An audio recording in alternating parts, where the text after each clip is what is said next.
台北地方法院今仔日再度规定来审理着郭文摕的政治献金案，传唤着家人现任的副市长曲培林，甲台北市长办公室的前主任谢明珠出庭来作证。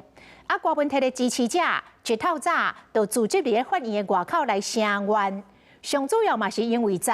高等法院驳回着郭文摕延长受害控告，这民众党发声明来痛骂，讲高等法院驳回理由无清无楚，根本就是把以前的稿摕出来 copy。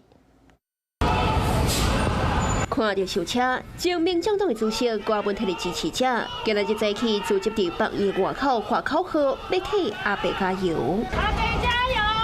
郭文摕的太太陈培琪也到现场，远远看郭文摕的修车。今日警花声案搁再开庭审理，这也是郭文摕自顶摆伫法庭向失控未歹听话了后，搁再出庭。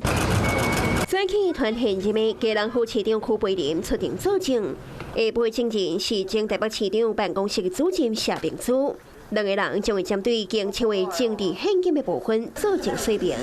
严格高院伫前一天驳回郭文摕甲台北市议员应晓碧的控告。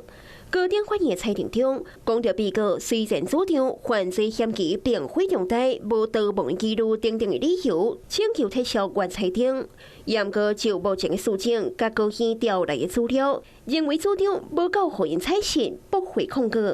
民众党是发声明批评，认为郭文摕已经受到政治性的羁押，将未适当。高院也是用犯罪嫌疑重大、羁押原因原罪等等的理由驳回，认为理由无够清楚，甚至和顶届差不多，将会以具体行动继续支持郭文摕。Hello， 我是雷亚，想要抢先掌握最及时的新闻资讯吗？赶快订阅、按赞、开启小铃铛，锁定华视新闻 YouTube 频道。